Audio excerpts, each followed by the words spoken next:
अस्सलाम वालेकुम वरहमतुल्लाहि वबरकातुहू। नाज़रीन, आप देख रहे हैं अर्तुगरुल गाज़ी सीज़न 3 एपिसोड 1 की हाइलाइट्स। अस्सलाम वालेकुम नाज़रीन, अर्तुगरुल गाज़ी के तीसरे सीज़न में खुशामदीद। पहली किस्त के आगाज़ में अर्तुगरुल अपने साथियों के साथ एक जंगल में घोड़ा दौड़ा रहा होता। इस दौरान वो अपने दिल में दुआ मांगता है, अल्लाह के 99 नामों के साथ जो हमारे दिलों का ईमान से भरता है। या रब, हमारे इस पाक रास्ते में आने वाले जालों को तबाह कर दे, दुश्मन के सामने हमें चुकन्ना कर दे। या रब, हमारी तलवारों को जुल्फ़कार जैसा बना दे और हमारे दिलों को हज़रत अली के दिल जैसा बहादुर बना दे। हम सिर्फ आपके आगे झुकते हैं और मदद मांगते हैं, हमें अकेला मत छोड़ना मेरे अल्लाह। दूसरी तरफ एक सिपाही आकर अपने सल्जूक कमांडर को बताता है, हमने इर्द गिर्द को महफूज कर दिया है जनाब। कमांडर कहता है, बहुत अच्छे, अर्तुगरुल साहब किसी वक्त यहाँ पर पहुँचने वाले हैं। थोड़ी देर बाद अर्तुगरुल अपने साथियों के साथ वहाँ पहुँच जाता है। फिर वो सब घोड़े से उतरते हैं। अर्तुगरुल सीधा कमांडर के पास जाता है और उससे गले मिलता है। फिर अर्तुगरुल उसके साथी कमांडर के पास बैठ जाते हैं। कमांडर कहता है, हमारे सुल्तान ने आपको सलाम भेजा है, वो आपकी खिदमत से बहुत खुश हैं। अर्तुगरुल कहता है, मैंने सुना है कि वो कॉपी के सुल्तान का नया वजीर बन गया है। कमांडर कहता है, बाज़ दफ़ा गंदे लोग गंदे कामों के लिए दरकार होते हैं। अर्तुगरुल कहता है, रियासत को हर वक्त साफ़ होना चाहिए ताकि कहीं एक दिन हम उसकी गंदगी में गिरकर डूब न जाएं। कमांडर कहता है, बिलाशुबा हमारे सुल्तान के पास कोई मंसूबा होगा। अर्तुगरुल कहता है, मुझे भी यही उम्मीद है। फिर कमांडर कहता है, सुल्तान ने आपको एक नई जिम्मेदारी दी है, आप कारा जैसर के इलाके को फ़तह करो। ये इलाका बहुत अहम है, अगर हम इस इलाके को फ़तह कर लेंगे तो हम बिज़ांतीन की सारी ज़मीन को कोस्तम दुनिया में शामिल कर सकते हैं। अर्तुगरुल कहता है, हमने गुद्दारों से छुटकारा हासिल कर लिया है, अब नए इलाके फ़तह करने का वक्त है। अल्लाह की मदद से हम अपनी पूरी कोशिश करेंगे। कमांडर कहता है, हम ये काम किसी को खबरदार किए बगैर करेंगे। आपको वहाँ बहुत कमज़ोर दिखना होगा ताकि किसी को कोई ख़तरा महसूस ना हो। अर्तुगरुल कहता है, हम कमज़ोर बेड की तरह दिखने का काम अच्छी तरह कर लेंगे। कमांडर कहता है, बहुत अच्छे, हमें कोस्तम दुनिया के अंदर से खबर मिली है कि इसलिए भी नए हमले के लिए तैयार हो रहे हैं और वो हमें इन ज़मीन से निकालना चाहते हैं। अर्तुगरुल कहता है, और हम ज़मीन को अपना वतन बनाना चाहते हैं। कमांडर कहता है, इस दफ़ा कुछ मुख्तलिफ है अर्तुगरुल साहब, हमारे तुम्हारे दुश्मन इकट्ठे हो गए हैं और अपनी पूरी ताकत से हमारे ऊपर हमलावर होना चाहते हैं। अर्तुगरुल कहता है, तो फिर हम तुर्क अपने खून के आखिरी कतरे तक अपने मुल्क की हिफाजत कर हम बहुत जल्द हरकत में आएंगे और उनके हमले को नाकाम कर देंगे। कमांडर कहता है, बहुत अच्छे, हम भी यही चाहते हैं। दिफा दुश्मन के इलाके से शुरू होता है, वरना हम अपना वतन खो सकते हैं। आप मेरी बात गौर से सुने, कोस्तम दुनिया में मौजूद सुल्तान का एक जासूस एक नाम बताएगा। ये नाम सलेबियों के जासूस का है। उसका मकसद हमारी ज़मीनों पर सलेबियों के लिए राह हमवार करना है। अर्तुगरुल कहता है, जब तक हम इस जासूस को ख़त्म न कर दें हम कारा जैसर को पता नहीं कर सकते। सुल्तान का आदमी मुझे कहाँ मिलेगा। ऐन उस वक्त एक तीर आता है जो सीधा कमांडर के सीने में लगता है। सलीबी ने हमला कर दिया था। एक सल्जूक सिपाही के अलावा तमाम सल्जूक मारे जाते हैं। फिर वो सिपाही एक तरफ भाग जाता है। अर्तुगरुल उस कमांडर को जासूस के बारे में पूछता है। कमांडर मरते मरते बताता है कि वो हल्दी बाजार में आएगा। फिर अर्तुगरुल सल्जूक सिपाही को मारते हुए कहता है कि इस गद्दार को पकड़ो। दमदार फ़ौरन उसके पीछे भागता है। अर्तुगरुल और उसके साथी अपनी तलवारें निकाल लेते हैं और सलेबियों को मारना शुरू कर देते हैं।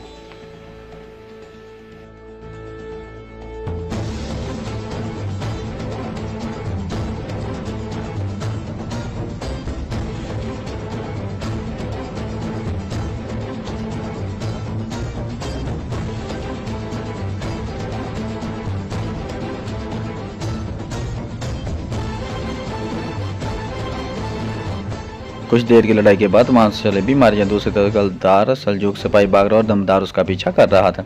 वह सिपाही भागते भागते एक आदमी के पास पहुंचता है और उसे कहता है, तुम्हारे आदमियों ने हमला कर दिया है। वह आदमी कहता है, वो हमारे लोग नहीं हैं, वो बेवकूफ़ इज़्निक सलेबी हैं। फिर सल्जूक सिपाही उसे बताता है कि सुल्तान का कोस्तम दुनिया वाला जासूस हल्दी बाजार में आएगा और वह सलेबियों के एक जासूस का नाम बताएगा। वह आदमी पूछता है, किसको बताएगा, लेकिन ऐन उस वक्त दमदार तीर से उसका निशाना बना डालता है और वह गद्दार सिपाही उधर ही गिर कर मर जाता है। लेकिन दूसरा आदमी भागने में कामयाब हो जाता है। दमदार वापस आकर अर्तुगरुल को बताता है कि उस गद्दार सिपाही ने एक बुरकापोश शख्स को सब कुछ बताया। अर्तुगरुल पूछता है, क्या उसने हमारे नाम भी बता दिए हैं। दमदार हंसते हुए कहता है, उसकी ज़ुबान बंद हो गई थी जब मेरा तीर उसकी गर्दन के आर पार हो गया था।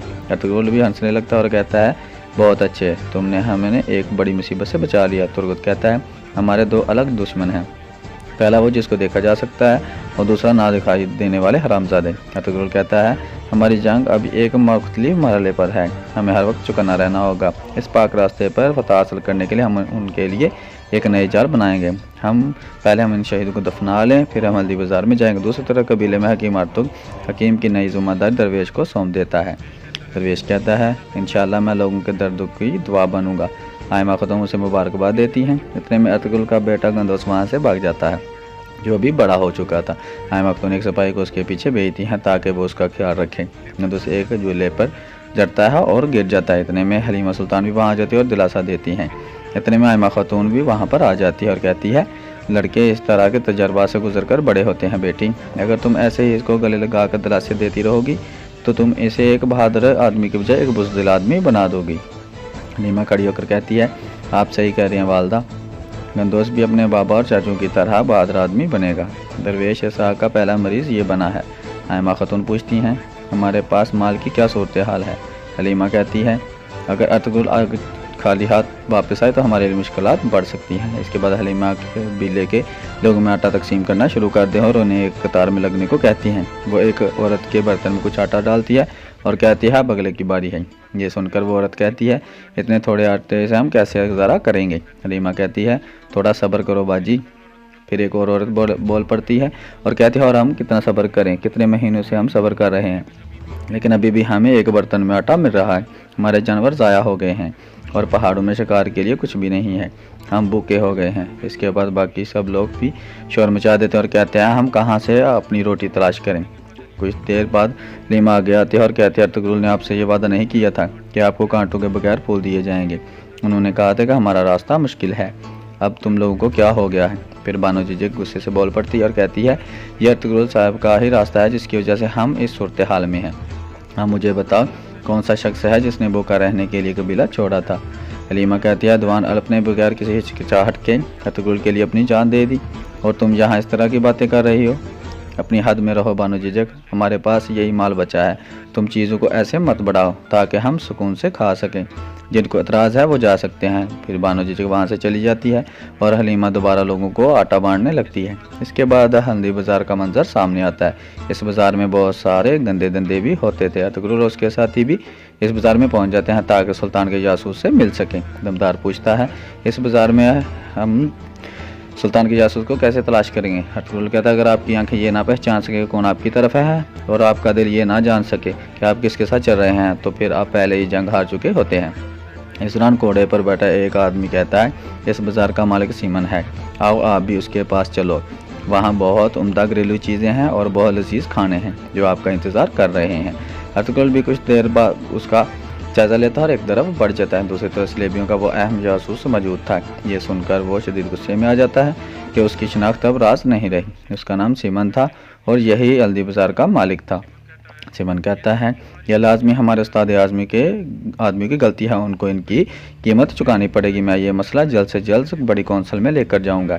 दूसरा आदमी पूछता है अब हम क्या करेंगे जनाब सीमन। सीमन कहता है हम कुछ तुम दुनिया में सुल्तान अलाउद्दीन के जासूस को पकड़ने की हर मुमकिन कोशिश करेंगे। आदमी कहता है बाज़ार आज खुला है, वहाँ हज़ारों आदमी होंगे, हम उसको कैसे पहचानेंगे।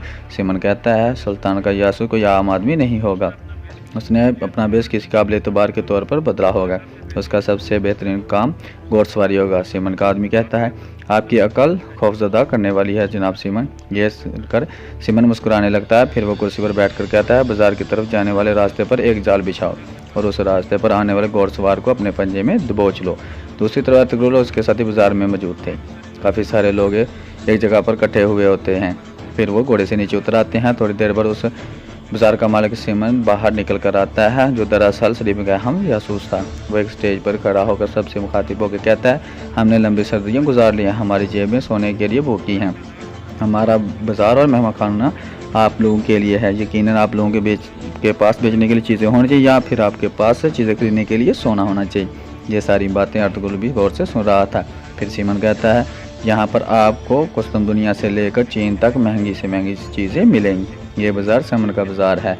इसके बाद वहाँ मौजूद लोग सीमन जिंदाबाद के नारे लगाने लगते हैं। फिर सीमन कहता है मेरी बहन मारिया ने आपके लिए बहुत बड़ी दावत का इंतज़ाम किया, आप सब इसमें शमूलियत करें।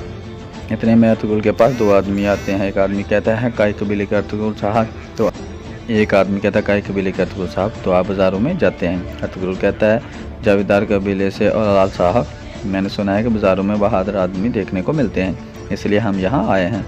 और रायल कहता है, क्या आप सिर्फ ये जानवरों की खालें बेचने आए हो? इस बाज़ार की दुनिया को समझने की कोशिश करो अर्तुगरुल साहब। लोग यहाँ तनों के हिसाब से चीज़ें लेकर आते हैं, चीन से लेकर हिंदुस्तान तक, और आप यहाँ 2 मुर्दा जानवरों की खालें बेचने आए हो।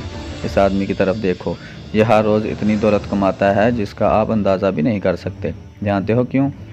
क्योंकि ये आदमी अपना दिमाग तलवार की बजाय काम पर लगाता है। लेकिन मोहतात रहना, ये खालें मुफ्त में ही ना बेच देना और कबीले में खाली हाथ मत जाना। अर्तुगरुल कहता है, और साहब, मैंने बहुत से ऐसे आदमी देखे हैं जो मेरी तलवार के नीचे अपना सारा सोना देने के लिए तैयार थे, लेकिन मैंने आज तक ऐसा बहादुर नहीं देखा जो सोने के बदले अपनी तलवार दे दे।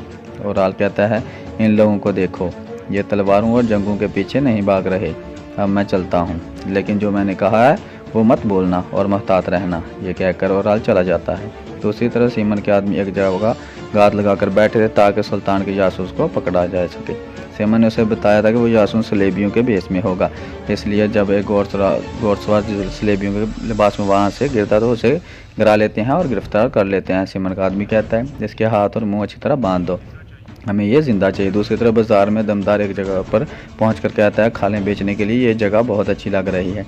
अर्तुगरुल बमसी को कहता है, खालें यहाँ पर लगा दो। फिर अर्तुगरुल कहता है, मैं इर्द गिर्द का जायज़ा लेने जा रहा हूँ। तुर्गा, तुम गंदम बेचने वाले ताजरों को ढूंढो और दमदार ये जगह आप तुम्हारे हवाले है। दूसरी तरफ और सीमन के पास पहुँचता है और कहता है, सीमन साहब, मैं जानना चाहता था कि आप इतने सारे सोने से क्या करते हैं? सीमन कहता है, मुझसे ऐसे ही सोना अच्छी बात है। फिर सीमन खड़े होते हुए कहता है, मेरे पास आपके लिए अच्छी खबर है। कोनिया के एक ताजर ने मुझे बताया है कि 3.5 कोपेक सुल्तान का नया वज़ीर बन गया है। और मुस्कुराते हुए कहता है, इसका मतलब है अब पीछे मेरा एक सहारा पैदा हो गया है। सीमन कहता है, कोनिया से आने वाली चीज़ों की ज़िम्मेदार अब तुम होगे और काफ़ी ज़्यादा कमाओगे। और कहता है, अगर तुमने गलत ना किया तो तुम भी कमाओगे। इतने में सीमन अर्तुगरुल को देख के कहता है, ये इतना पुरइत्माद आदमी कौन है? और कहता है, सुलेमान शाह का बेटा अर्तुगरुल जंग में बहुत माहिर है, यहाँ मुर्दा जानवरों की 2 खालें बेचने आया है, लेकिन मुझे लगता है कि इसकी आंखें किसी और चीज़ को तलाश कर रही हैं। इसके बाद अर्तुगरुल दूसरी तरफ चला जाता है और इधर उधर देखने लगता है। फिर वो दिल में दुआ मांगता है, या रब मेरी मदद फरमा, मुझे वो आदमी दिखा दे जो सुल्तान ने भेजा है। इतने में सीमन के आदमी एक बंद डब्बे में उस आदमी को लेकर जा रहे थे जिसको उन्होंने घोड़े से गिराकर पकड़ा था। वो आदमी अंदर से अर्तुगरुल को देख लेता है, लेकिन वो बोल नहीं सकता था क्योंकि उसका मुंह बंधा हुआ था। अर्तुगरुल भी गौर से डब्बे की तरफ देखता है। इतने में सीमन के आदमी डब्बा लेकर उसके करीब से गुजर जाते हैं और यहाँ इस किस्से का अख्ताम हो जाता है। उम्मीद है आपको ये वीडियो पसंद आई होगी। मज़ीद रेगुलर अपडेट्स के लिए मेरे चैनल को सब्सक्राइब करें और बेल आइकन को प्रेस करें ताकि आपको मेरी हर वीडियो मिले। अपना ख्याल रखिएगा। अल्लाह हाफिज़।